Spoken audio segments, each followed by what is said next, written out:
This presentation is going to be about the basic hydrologic concepts to support hydrological and hydraulic modeling using HydroBID flood. The outline of the presentation, the presentation is going to be divided in two parts. The first part is going to be a review of the basic concept of probability distribution. I'm sure that most of you are very familiar with this. First of all, the definition of frequency and probability distribution functions. Methods of fitting probability distribution to historical data and tests of goodness of fit. Frequency analysis of extreme events. Definition of the return period. Fitting extreme events probability distribution like Gumbel-Log-Pearson generalized extreme values. And then, well, using plotting position to draw the probability graph. Okay, that's the first part. The second part is the most important because this is like the input, meteorological input of the HydroBID flood. That is the design storms. We're going to define the design storm. First of all, we're going to talk about point precipitation, fitting extreme probability distribution to maximum annual precipitation depth associated with different rainfall durations, depth duration frequencies and intensity duration frequency curve, fitting theoretical equation to IDF curve, storm spatial variation, isojet and point depth area reduction factors, structuring the design hydrograph, yetograph, the structure of the design yetograph associated with different return periods, and finally, the most important part for the HydroBID flood, that is the determination of the polygons that define the spatial variation of the storm in the HydroBID flood model. Okay, let's start with the first part, analyzing the frequency and probability functions. If the observation in a sample are identical distributed, they can be arranged to form a frequency histogram, like this one that we are showing here in this figure. I am taking this information from this reference, Bentechaud et al. The book is Applied Hydrology. Okay, this frequency histogram corresponds to the annual precipitation in College Station, Texas from 1911 from 1979. This is the data. It's about 69 observations or records. Well, the idea is to have this graph where the abscissa is the precipitation that is divided in different precipitation intervals. Each interval, the range is 5 inches, and the ordinate are the number of data, the number of observation that falls in each one of those precipitation intervals. For example, for the intervals that goes from 40 inches to 45 inches, the number of historical data that falls in that interval are 16. And well, in the same way, you can define this number of data for each one of those intervals. The idea of having this frequency histogram is to compute the frequency, the relative frequency function. This relative frequency function using the sample data. That's the reason why this notation does this S here, that is sample. Okay, for a given interval, let's see the xi interval, this relative frequency is computed using the number of data that fall in that interval divided by the total number of observation, that in this case is 69 observations. This function represents the probability that the random variable x, we are using capital letters to represent the random variable, that in this case the annual precipitation in College Station. This random variable, the probability that this random variable fall in this interval. Okay, this is one of the functions that we can compute using the information of the historical data. And now we can aggregate this function. This is a summation or sum of each of the relative frequency function evaluating in the interval xj, where j going from 1 to I, up to the interval I, and that gives us the cumulative frequency function. We are going to see in the next figure, in this figure, and then we can we see the functions associated with the sample, and the functions that are going to be associated with the population. Remember that this sample was taken from this population, that is the annual precipitation in College Station in Texas. Okay, and then the relative frequency function, that's this kind of histogram here that goes, if we accumulate this information, then we have this discrete function, that is the cumulative frequency function, that is increasing in this way, and has a maximum value equal to 1. And if we take a limit, and like in this case, we taken the limit of the cumulative frequency function,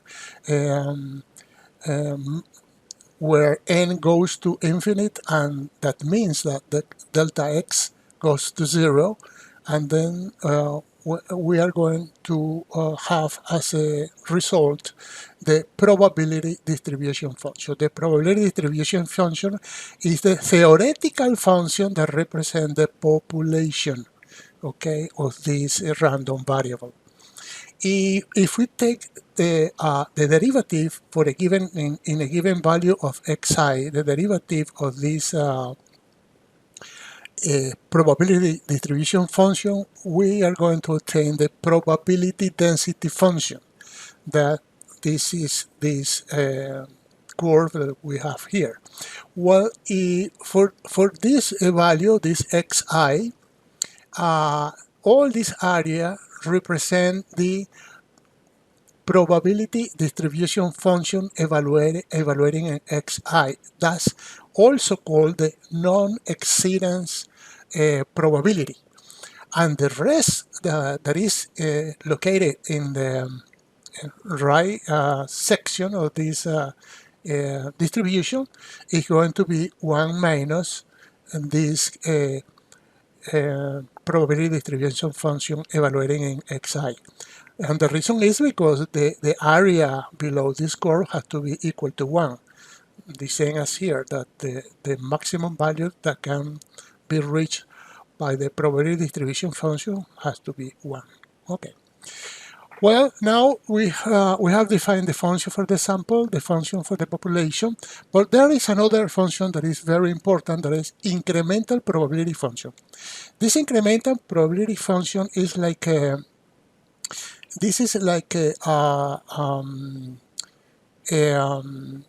theoretical function of the relative frequency function, because in this case we are evaluating the probability that the random variable fall in this interval, okay, in the case of the interval xi.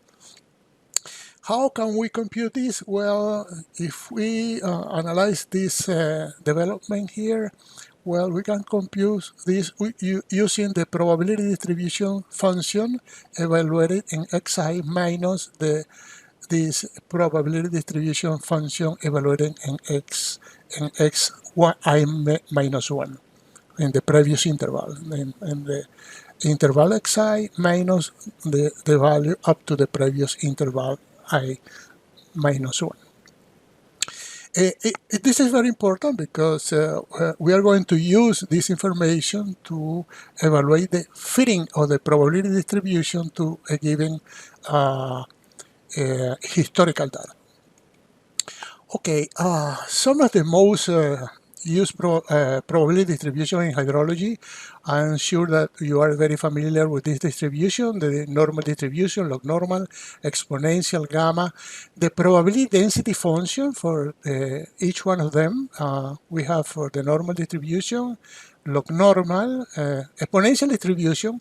I'm going to talk about that later on. But it is important because it has only one parameter, okay, which is lambda. Only one parameter. In the case of log normal distribution has two parameters, normal distribution also two parameters, and okay, and gamma distribution. But when we are talking about extreme events, the distribution, the most used distribution in practice is the Pearson type 3 distribution. That is this one, log Pearson type 3, that instead of using x here, we use y, that is logarithm of x, and the extreme value type 1 distribution, that is the famous Gumbel distribution, okay? Those are the parameters of the Gumbel distribution. There are the parameters, the range, and so on. Well, okay, next step is fitting a probability distributions of using a given historical data. Well, there are several methodologies that can be applied for this fitting of the probability distribution, but the most used in the practice are the method of moment and the method of maximum likelihood.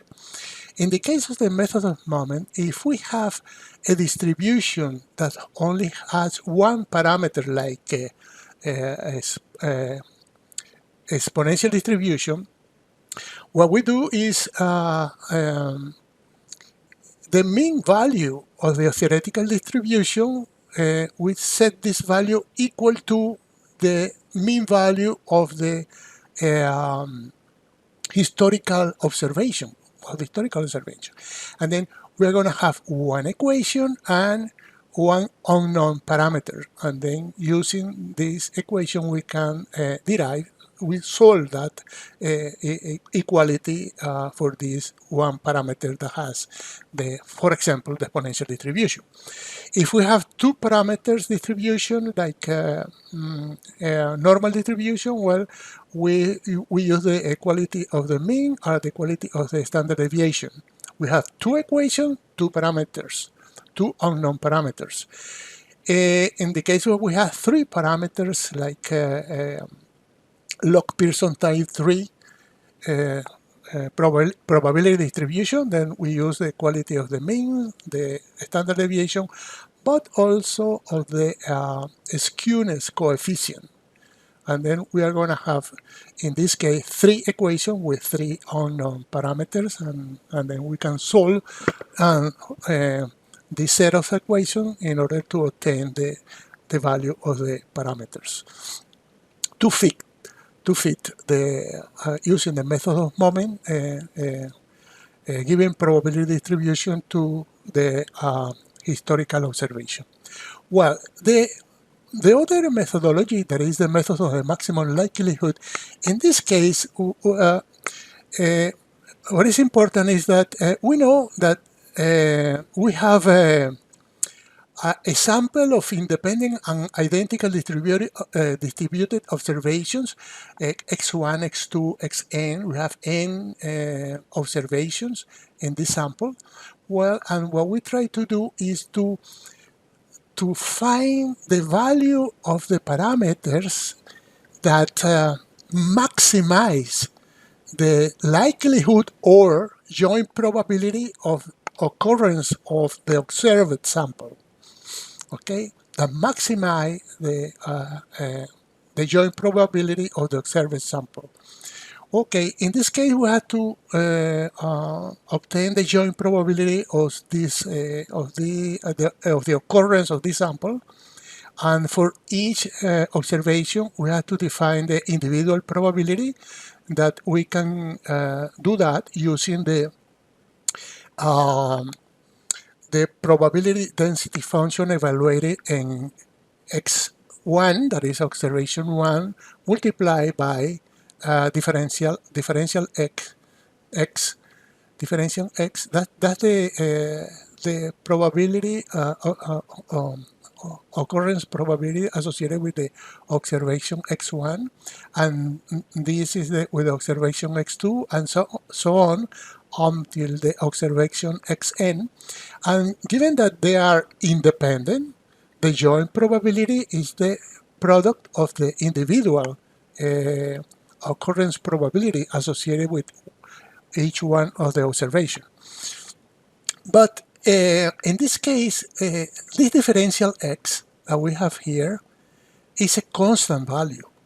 Then we can express the joint probability as a product of that goes from I equal 1 to n of f probability density function evaluated in xi, and multiplied by differential x to the power of n. But this term here is constant. If we want to maximize this equation, we can neglect this value. In doing that, and then we create what is called likelihood function. This likelihood function, and then the product from I equal 1 to n, the probability density function of xi. What happens is sometimes that the probability density function are exponential, and then it's better, instead of maximize this product, we can have the same result if we maximize the natural logarithm of the likelihood function, and then this product transform in a summation, a sum of the different terms from I equal 1 to n.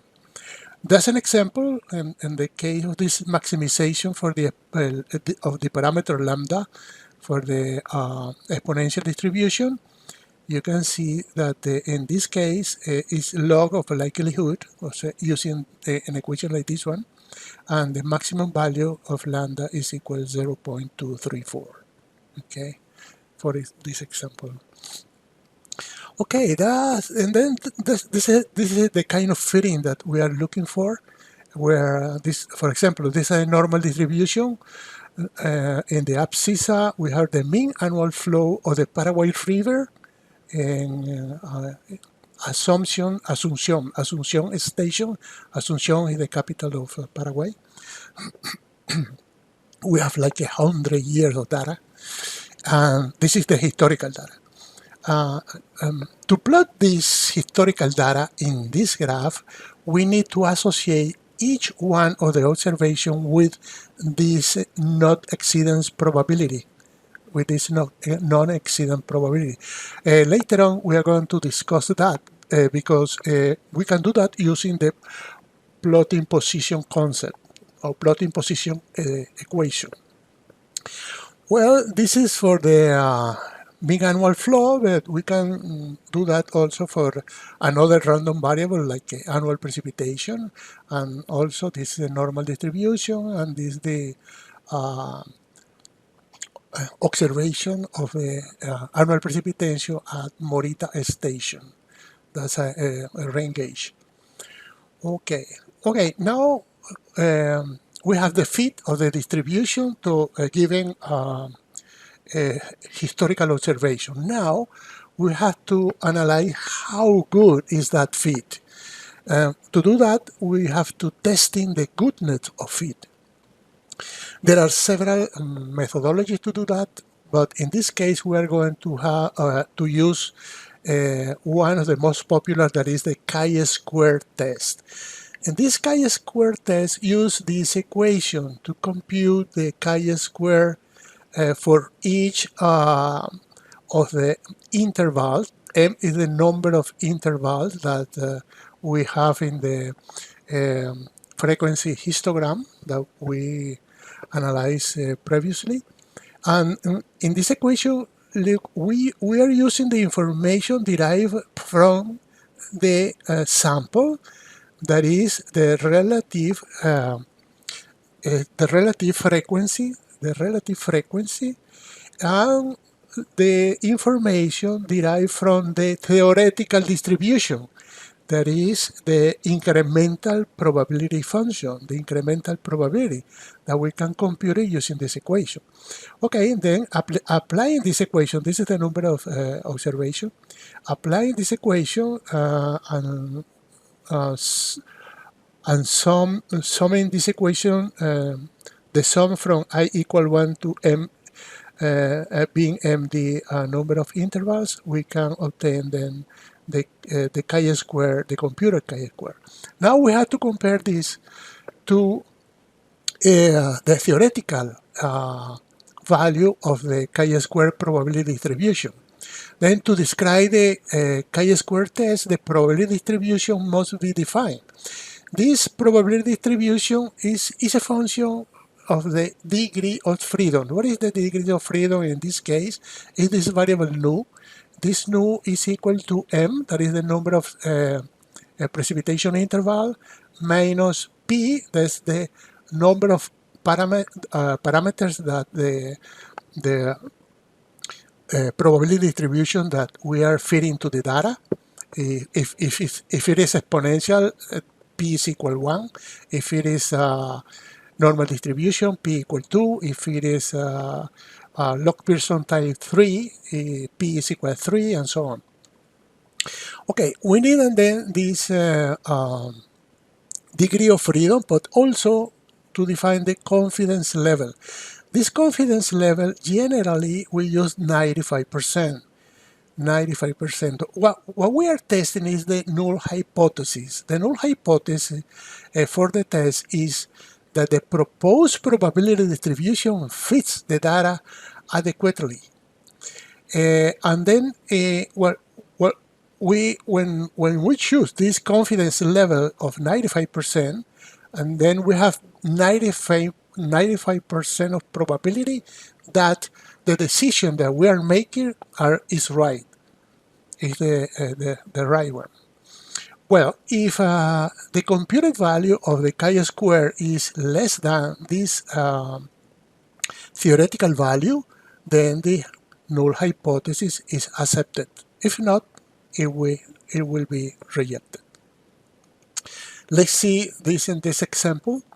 They say fitting a normal distribution to the annual precipitation at College Station, Texas.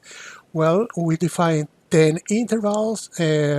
The minimum value is 20 inches, and then we have interval of 5 inches range, and the maximum value is greater than 60 inches. And the next step is to define the number of observations that fall in each one of those intervals. The summation of the total observation is 69. And then we can use the equation of the relative frequency to compute all these values. And the summation of these, we are going to obtain the cumulative cumulative frequency function. And using the normal distribution that we are fitting a normal distribution. Normal distribution needs two parameters. We have the mean value of the 69 observation and the standard deviation of the 69 observation, and then we can apply the equation of the probability distribution function of the normal distribution, and we are going to have this value for each interval, and then the difference between this value, as we said before, using that difference we can obtain the probability, the incremental probability in each the theoretical probability associated with each interval, okay? And then we can apply this equation, okay? We use the relative frequency and the incremental probability and the number of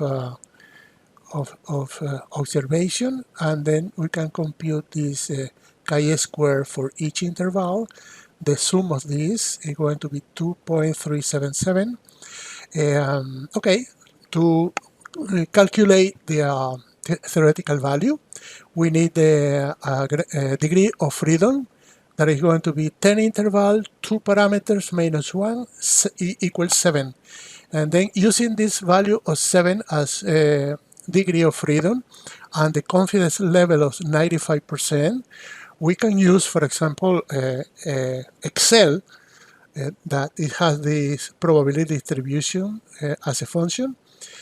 We can obtain that the theoretical value for this combination of 7 degree of freedom and 95% of confidence interval, the value is going to be 14.1, which is greater than 2.377, which means that the null hypothesis cannot be rejected, and the data of annual precipitation at College Station follows a normal distribution. Okay, in here we can see the comparison between the value associated with the sample and the value associated with the normal distribution. And you can see the probability density function.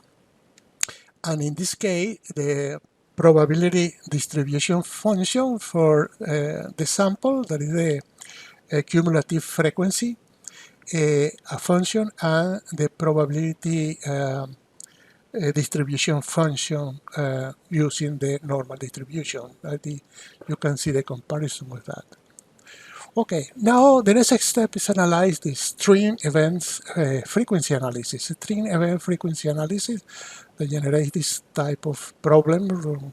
For example, the collapse of a dam because problem with the spillways and so on. Okay, let's consider a river that has this type of observation every year, this for year 1.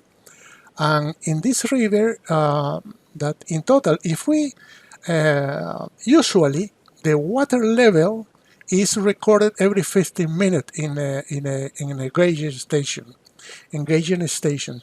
So in 24 hours, we're going to have 96 values. But in 365 days, we are going to have 30,000 values. From those 30,000 values, we are going to pick only one of them, the maximum of the whole series in the year. And then if we have n years, we are going to have n values. One is a series of n values of maximum flow in a given river. And then we can fit to that data, historical data, a probability distribution. In this case is the log Pearson 3 distribution, and this is the historical data that is represented by these blue circles.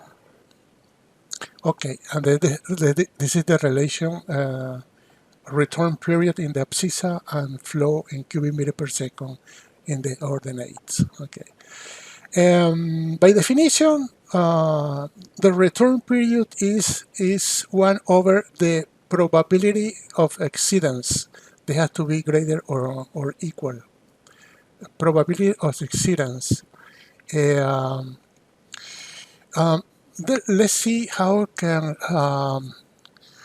analyze this, the definition of this, or what is return period. What is the meaning of this return period? To do that, we are going to use this information of the annual maximum discharge of the Guadalupe River near Victoria, Texas, during this period, 1935-1978.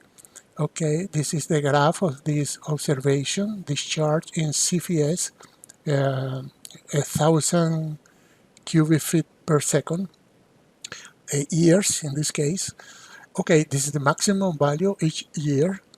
Well, and now we're going to define an upper bound. This upper bound is, we're going to fix that upper bound in 50,000 CFS. 50,000 CFS. And then we are going to define an extreme event, okay, when the annual maximum discharge equaling or exceeding the 50,000 CFS. And then using this definition, we can see that in this case, in the year 1936, this extreme event occurs because it was greater than 50,000 CFS. But the next time was in 1940, and then again in 1941, and again in 1942, and then in 1958, and so on.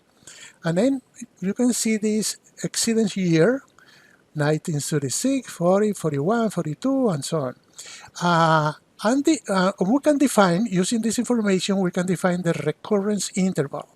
The recurrence interval in years, in the first case is 4 years, in this case is 16 year, 3, 6, 5, 5. And the average of this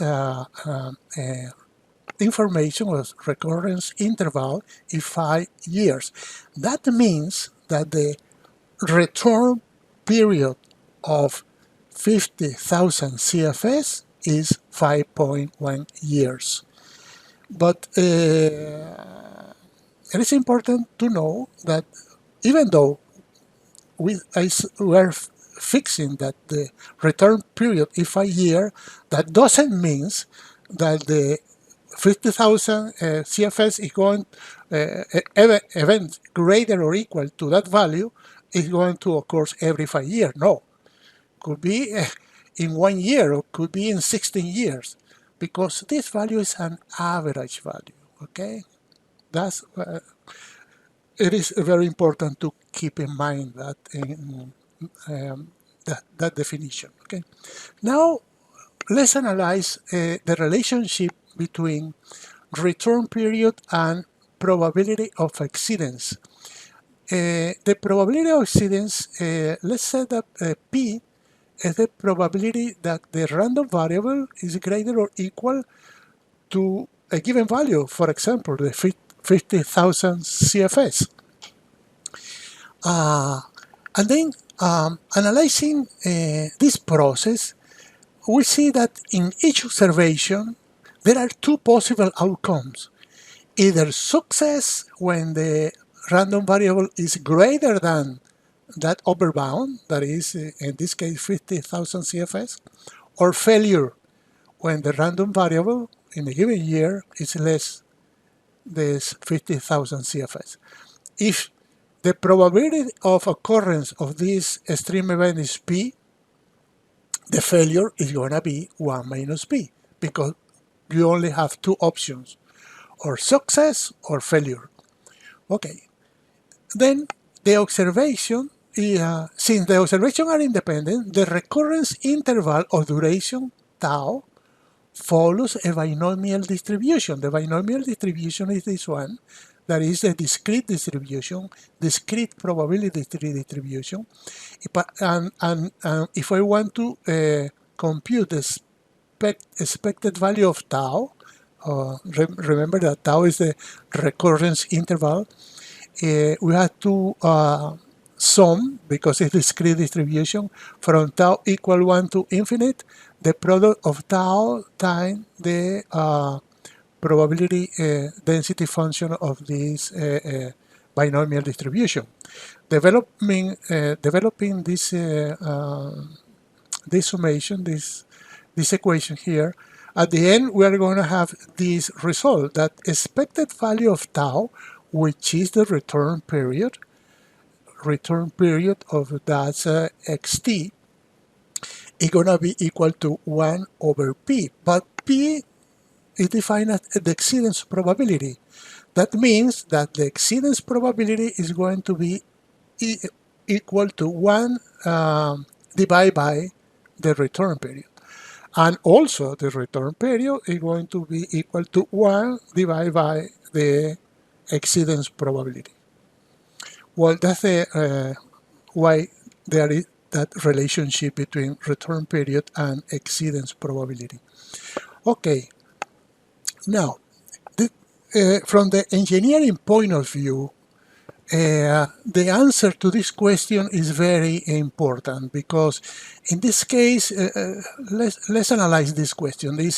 What is the probability that a T years return period event will occur at least once in n years? Because if we are designing, for example, a dam has an structure that is very important for the dam security, that is the spillway structure. Okay, that dam is going to have n years of useful life. Okay, and then that's the useful life of the dam, these n years. But we have to define a return period of the hydrograph that we are going to use to design the spillway. Then, from the engineering point of view, it's very important to obtain the answer to this question, that if you follow these equations here, the final answer is going to be this one. The probability that the random variable, that is the maximum hydrograph, greater than a given hydrograph associated with a given return period, design return period, occurred at least once during the useful life of the dam, is going to be 1 minus 1 minus 1 divided by return period, everything to the power of n, when n is the useful life of the structure. That's what we call hydrologic risk. And then there is the graph. This is very interesting, because this figure relates this risk, that is the previous equation that I show you, where the design life n years for the structure. You can see, we can say, well, we have a dam that is going to, the design life of the dam is going to be 100 years. And if I want to have a risk of 0.10, that is 10% of probability of occurrence, I have to design the spillway for 1,000 years return period. That's the relationship between the design life, the risk of that hydrologic the decision that is to choose the return period of the design hydrograph. That we can see better that information in this figure, where we fix, this is a water supply dam where the useful life is 100 years. And then if we design using the design hydrograph for a return period of 1,000 years, we are going to have a 10% of risk that the dam could collapse, because the hydrograph is going to be greater than the hydrograph used for the design of the spillway. If we say, well, 10% of risk is too much, I want to reduce that risk. Well, if we, instead of using the hydrograph 1,000 years return period hydrograph, use the 10,000 years, well, the risk is reduced to 1%, which means that you have 99% of probability that nothing is going to happen during the useful life of the dam. But you still have 1% that during the useful life can occur a flood greater than the design that the flow that was used for the design of the structure. Well, that's the kind of analysis, because when you take a decision to reduce the risk from 10 to 1%, that implies a cost, because we have to increase the spillway structure, and that means that we have to the cost of the structure is going to be much more money to have to pay to get this reduction on the hydrologic risk. Okay, well, the stream values probability distribution, one of the most important one is or more very famous distribution, that is the Gumbel distribution. This is the probability distribution function of the Gumbel distribution, probability distribution function. It has two parameters, that is alpha and u. In this case, u is going to be a function of the mean value of the historical data, and alpha is a function of the standard deviation of the historical data. Okay. Well, if instead of using this equation, we define what is called reduced variate y, that is, y is going to be equal to x minus u divided by alpha, that is this term here. Then the probability distribution function of the Gumbel distribution is going to be this one as a function of y. Analyzing this development here, we reach this equation. This equation relates the return period with this value of y. And then if we say, well, we want to estimate the maximum flow for 100-year return period, instead of t, use 100 here, compute this yt or y100, multiply by alpha, use the sum of u, and then you are going to have the maximum flow for 100-year return period. That's the idea of how we can apply this Gumbel distribution. Well, another extreme value distribution that are very important are the Pearson type 3. That is this kind of distribution. Here we have the density function and the distribution function. And the most popular is the log Pearson type 3 distribution, that instead of using x here, we use log of x, the logarithm of x, instead of using x. And in this way, we can apply this kind of distribution, log Pearson type 3 distribution. And the other one, that's the stream value probability distribution, is the generalized stream value, that has this kind of equation for distribution function. 3 parameters with epsilon. When epsilon equals 0 is the type 1 Gumbel distribution. Greater than 0 is the Frechet distribution, type 2. And less than 0 is Wavell distribution. They have a range of different distribution associated with the same equation.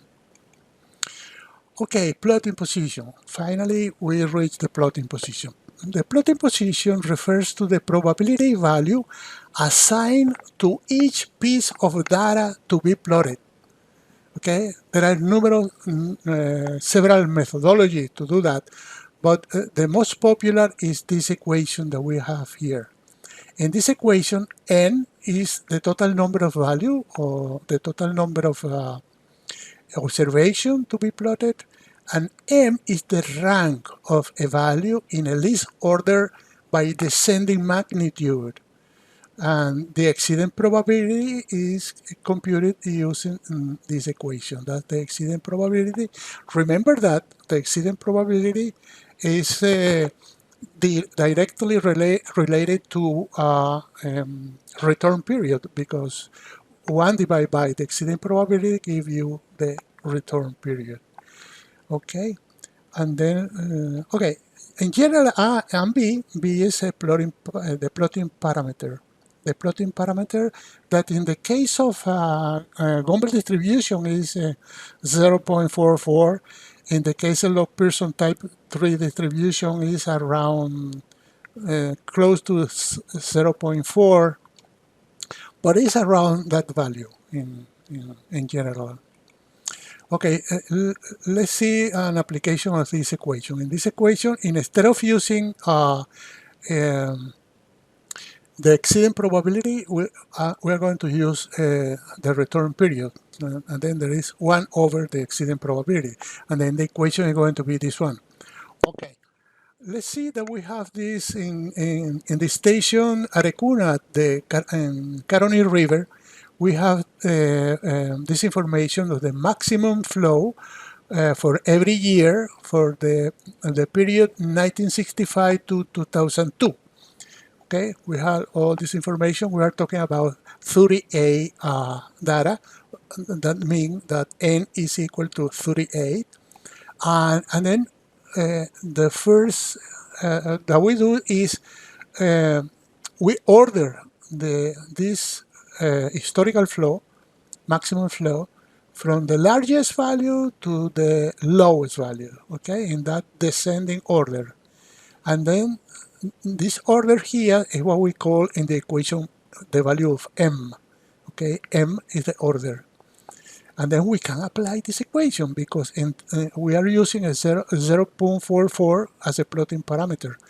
And then applying this equation, we are going to obtain the return period associated with each one of the observation that we have during the 30 years time period analysis that we are analyzing. And using that information, we can compare the historical data with in this case, the log Pearson type 3 distribution. That's the fitting of the log Pearson type 3 distribution to this historical data, okay?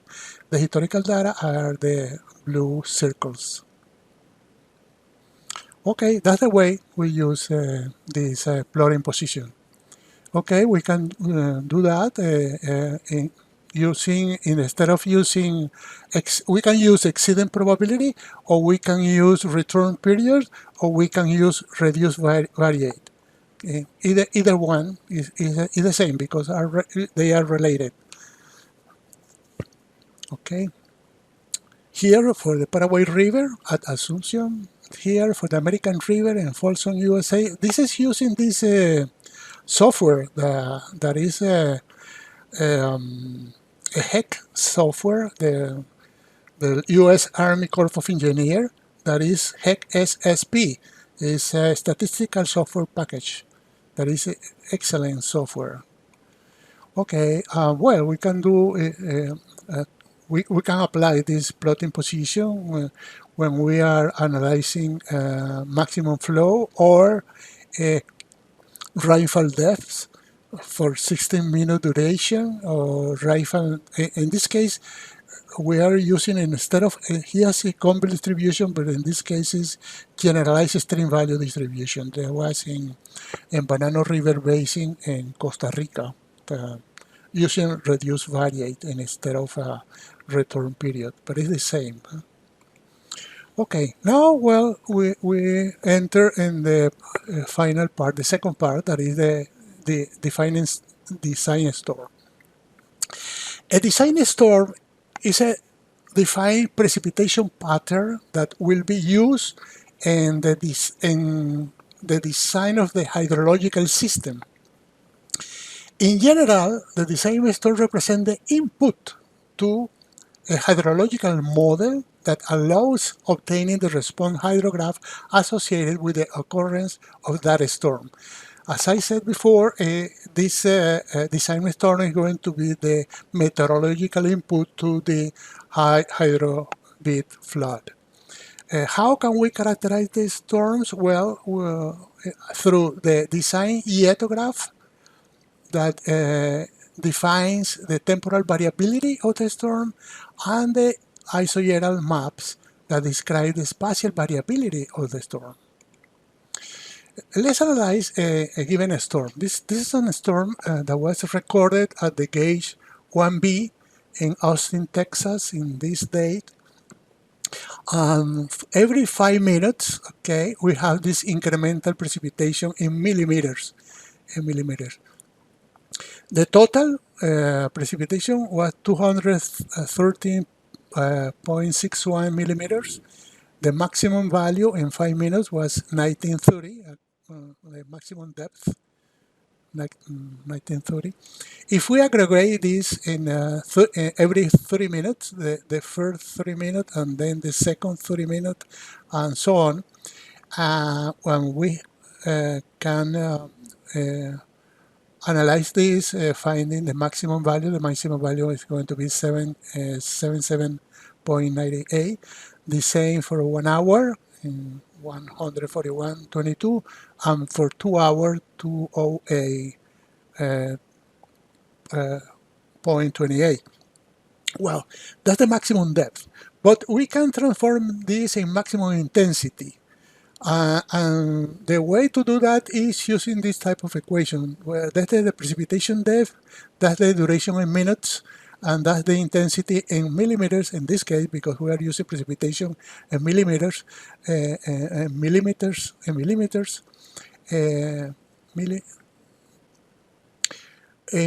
per hour, okay. And then the idea is that if I have a duration of 5 minutes, if in 5 minutes I have 19.30 millimeters, in 1 hour we're going to have 12 times this value, that is 231. If in 30 minutes I have 77.98, in 1 hour I'm going to double this value. In the case of 1 hour, the depth and the intensity is the same. In 2 hours, this is the depth. The intensity is going to be half of the value, okay? Because 2 hours, and then we have to analyze this in millimeters per hour, okay? Well, that's the idea. That's the relationship between intensity and depth. Okay, and then point precipitation. Point precipitation is the one that takes place in a single point of the space, and it is the one that is registered in the rain gauges. In order to analyze, to derive the precipitation depth duration frequency curve, we can proceed as follows. We can select a rain duration. Let's set d equal 30 minutes. And then from the rain gauge data, select the maximum annual rainfall depth in 30 minutes duration for each year. And then we can apply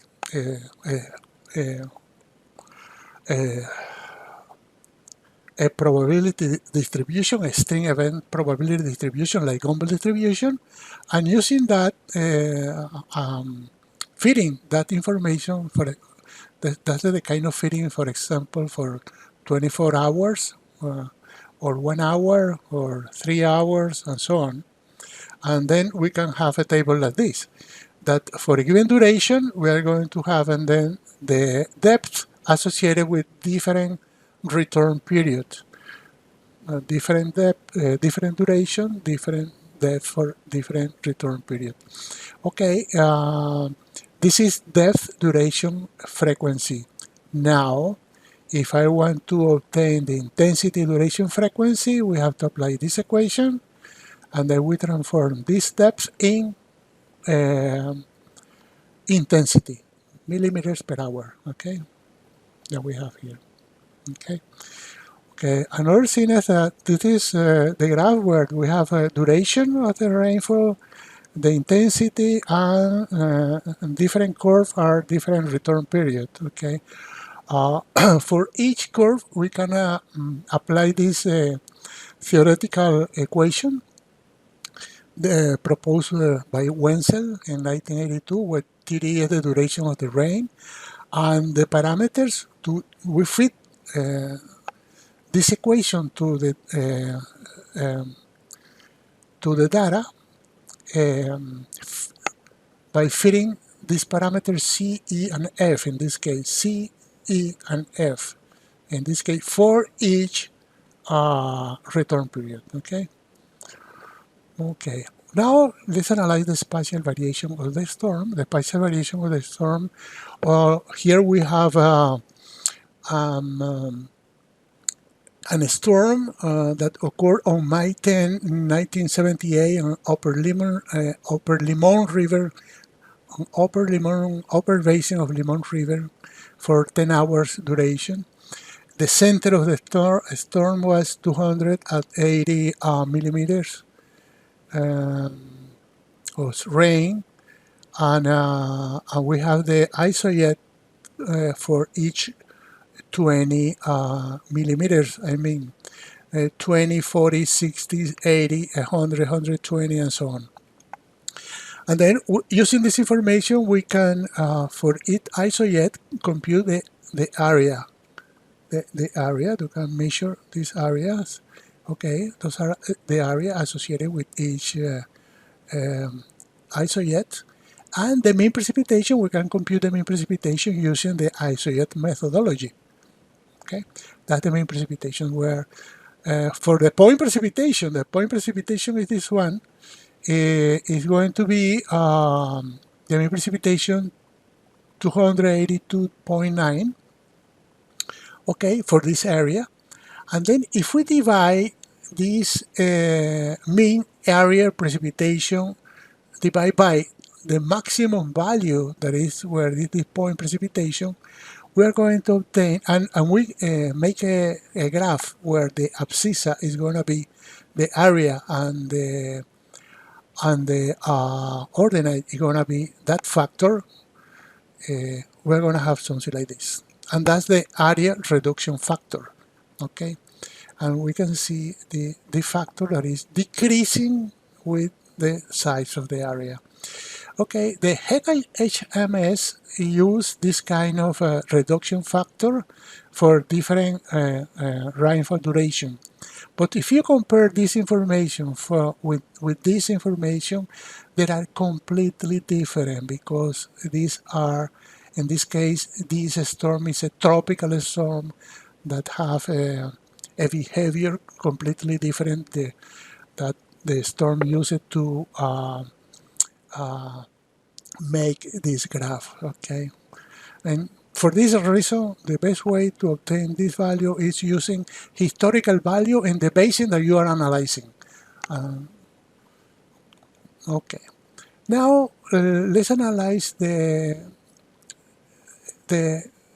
how can we make the design precipitation yetograph.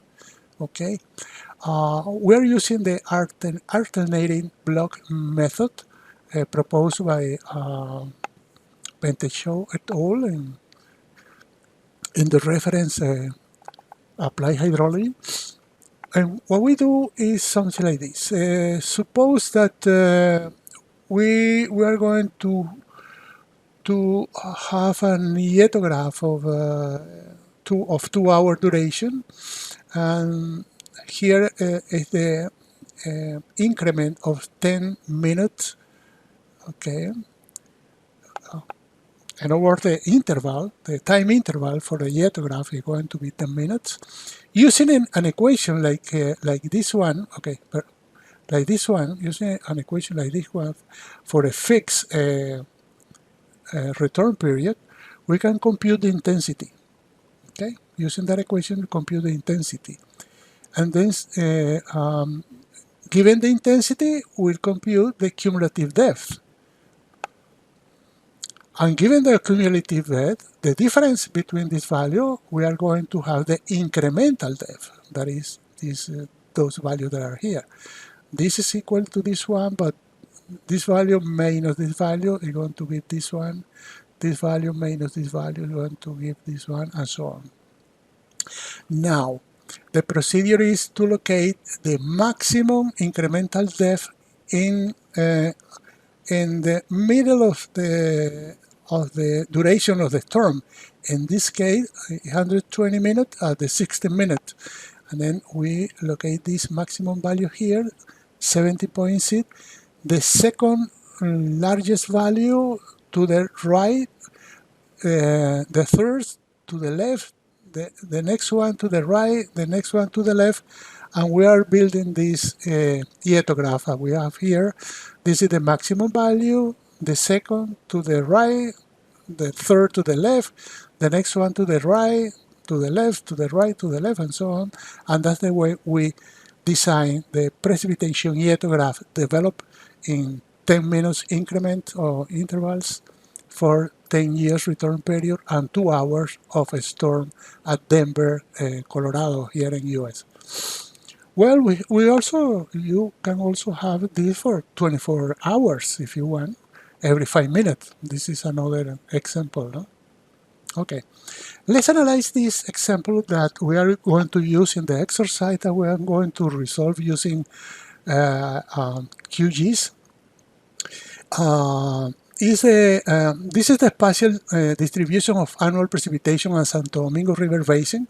This basin have an area of 417 square kilometers, and you can see how there is a center of high precipitation here. That's annual value. That's 1,800 millimeters, but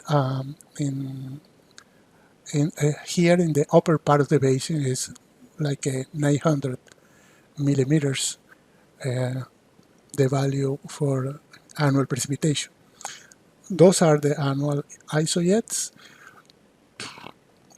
Okay, this is very interesting because those are historical storms. That storm occurs in September 4, 1972, and this one is September 3, 1990. And the behavior is similar, just similar, in cuanto a the spatial variability of the storms, okay? Well, what I'm going to do during the practice is, during the exercise that we're going to solve, is that this is we're going to define, first of all, the delineation of the basin up to a dam that is hydroelectric dam, hydroelectric reservoir that we're going to have here, and those are the rain gauges, and those values are the values associated with the 100 years return period for 24 hours rainfall. For 24 hour rainfall, okay? Using this information, we can compute the isojet. Those are the isojet.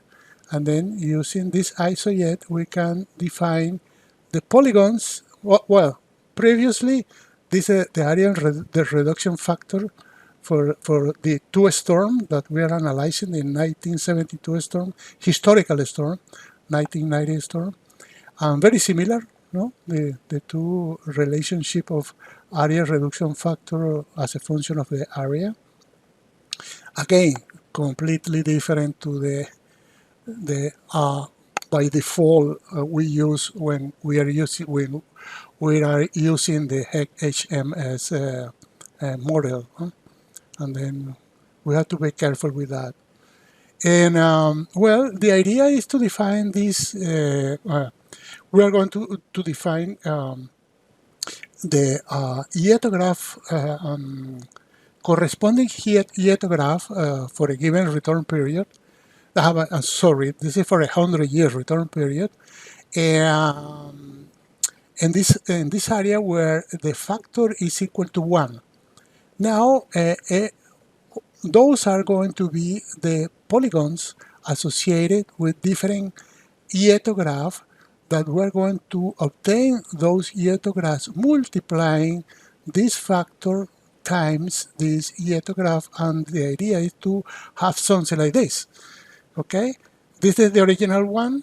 This one is, if we compute the factor here, is the mean factor is 0.95. 0.95 times the yetograph, we get this yetograph here, and so on. And then we are having different yetograph for different polygons. For example, in this case, the factor is going to be the average between 0.5 and 0.4. That's 0.45 multiplied by this ordinate. You are going to get this one. Okay, that's the idea. Well, that we are going to see in detail when we develop the exercise. Well, thank you very much for the attention, and now we have questions.